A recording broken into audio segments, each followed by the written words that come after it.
Destiny doesn't come easy. It comes with its own set of challenges, its own problems attached to it. Nothing you can do about that part. Success is hard. It is very hard. And it seems like it doesn't have anything. I was just talking to my daughter about this. It seems like when you're on your journey to be successful at anything, that all these unrelated things happen when they're all related.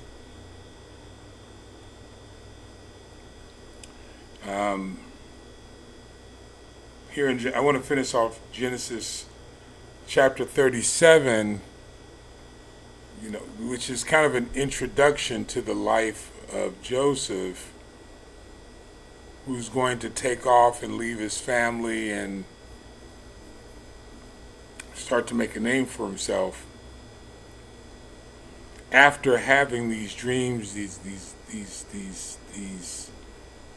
God showing him, what he's going to be, where he's going to be, what he's going to do in life.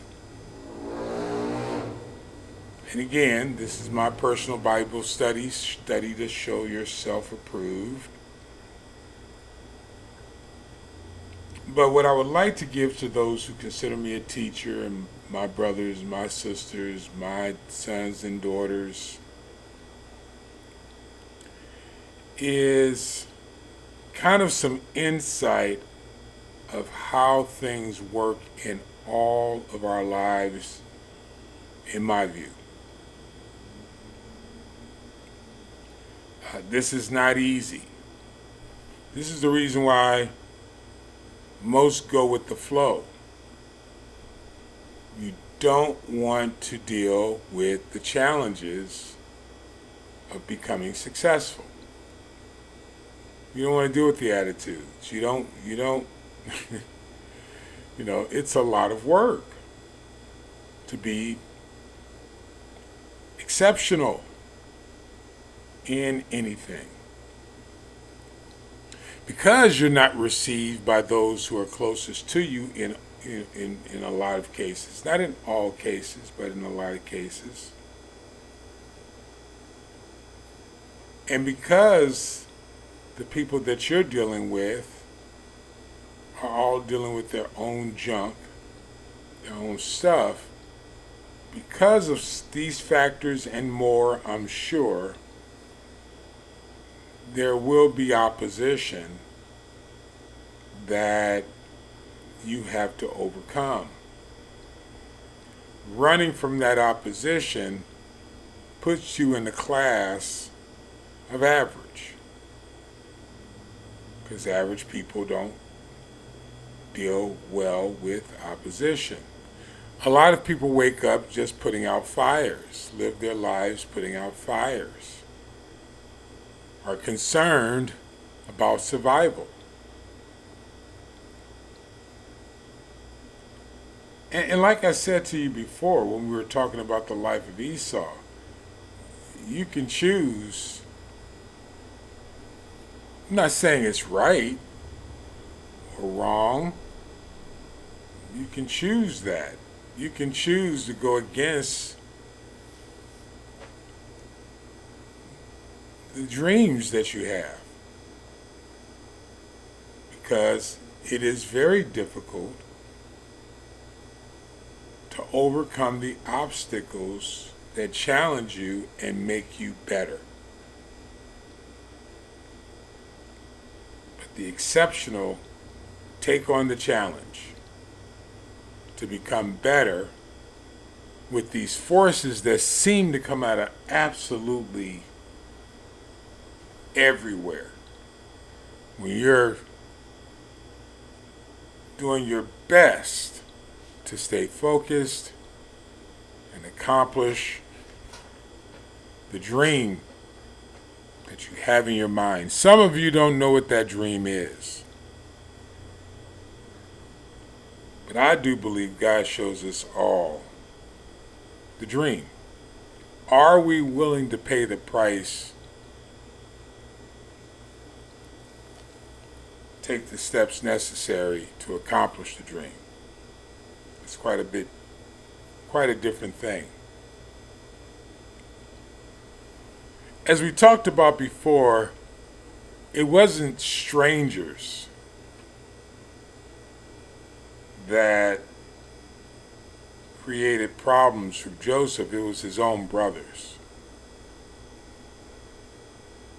You know, it's in me to talk about what happened on the African continent, you know, in the days of when slavery, modern day, as we call it, well, as I'm calling it, modern day slavery, happened.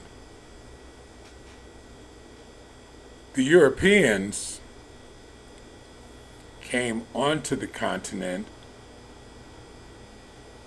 and didn't attack the general population. They attacked the tribal leadership. And it was the tribal leadership, in a lot of cases, that threw other tribes under the bus.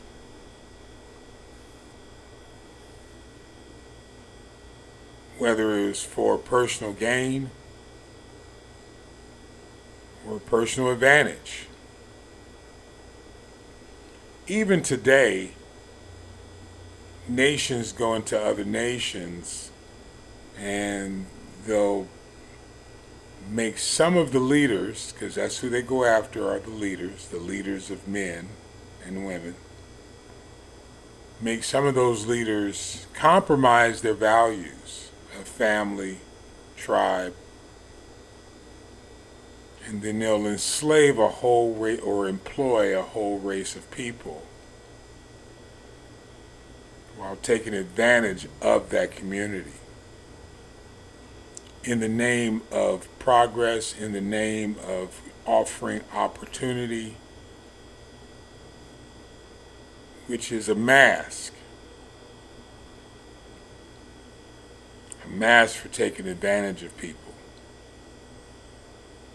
It is slavery is a common, hate to say it that way, but I believe it's true, way of destroying or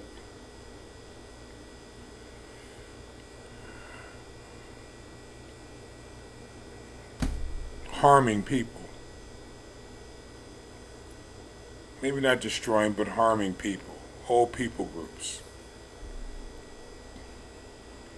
In this instance, his brothers, some of them were plotting to kill him simply because he had a dream. Simply because he says there will come a time when I will be a leader.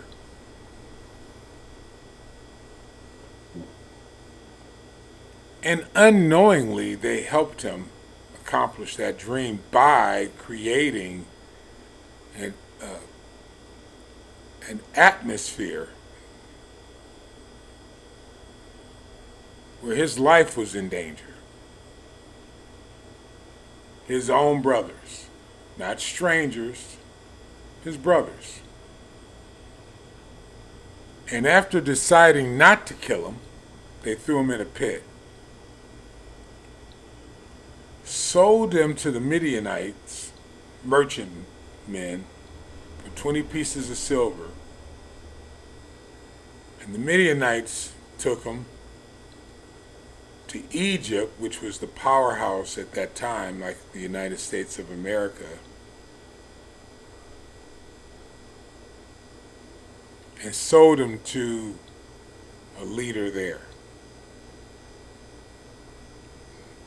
Now, they did this not understanding that they were really promoting him, because the dream was his destiny. Joseph, to the best of my understanding here, did not fight that process. he went with it. He seemed to have gone with it with a decent attitude. The best attitude you can possibly have when your brothers don't like you, or jealous of you, or envious, or whatever it is, because after all, he was their father's favorite, because he had him in his old age. After selling him, he landed up in Egypt, in Potiphar's house, where he had to deal with a whole other issue.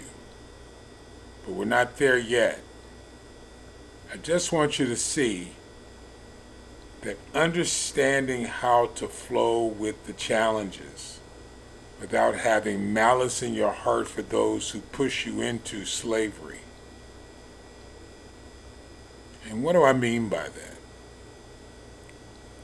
Because if you challenge people who don't like you or throw you in a pit, they won't say they're pushing you into slavery. They will say, I just don't want to be around you. I just don't want to be bothered with you. No, they'll just say, we don't get along, or something. But if you go into it as the one being thrown in the pit, if you go into it with malice in your heart, you'll miss the point. The point is, whatever God's destiny is for your life, whatever you have to go through to get to that place where God is taking you to, go.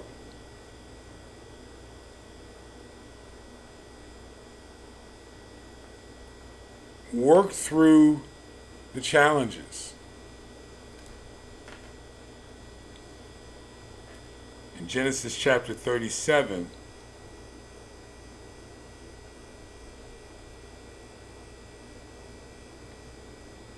in verse 24, it says, and they took him, the brothers of Joseph, they took him and cast him into a pit.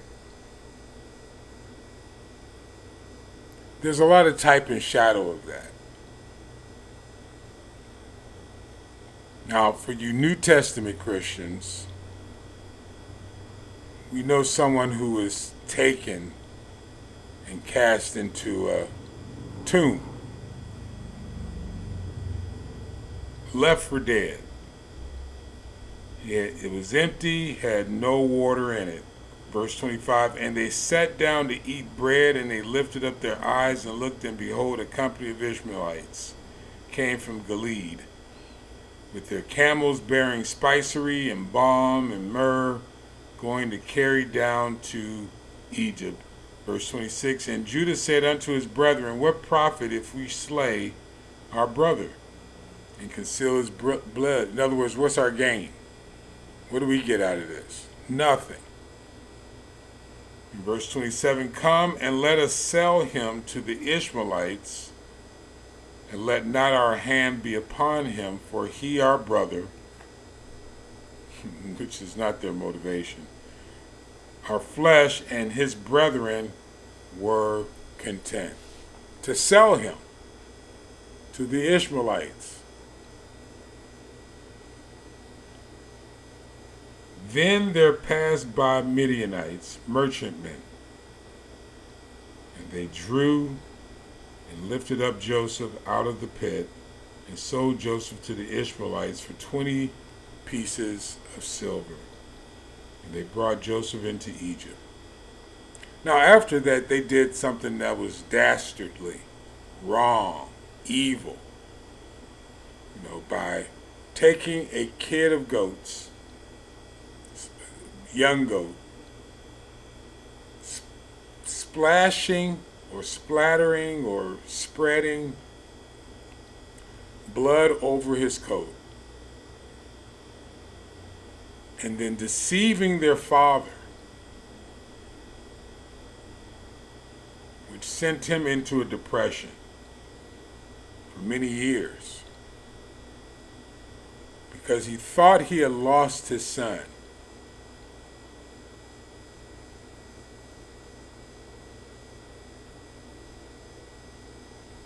In reality, they had delivered his son, where he went to the land of Egypt and prospered, and eventually fulfilling the destiny.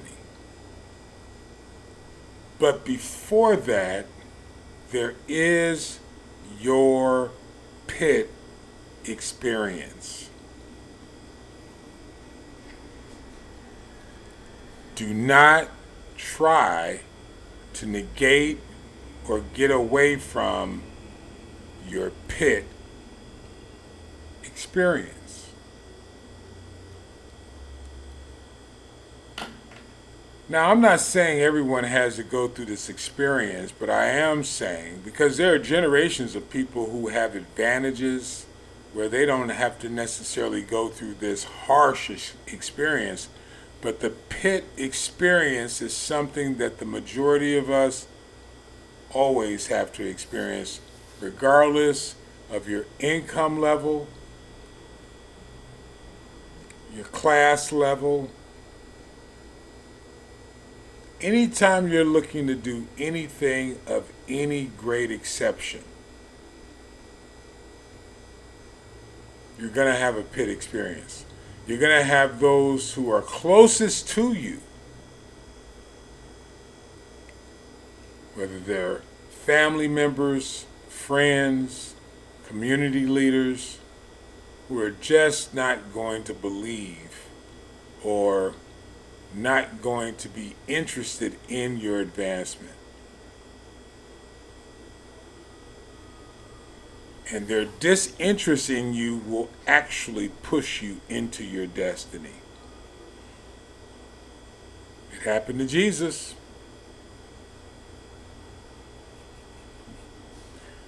Again, for you New Testament Christians, the people walked away from him.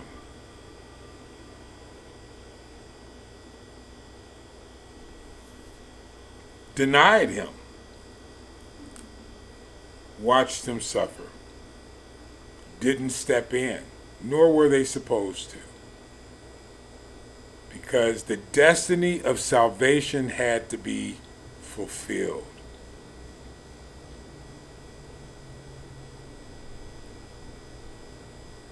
It's just the way it works. And it really is just that simple.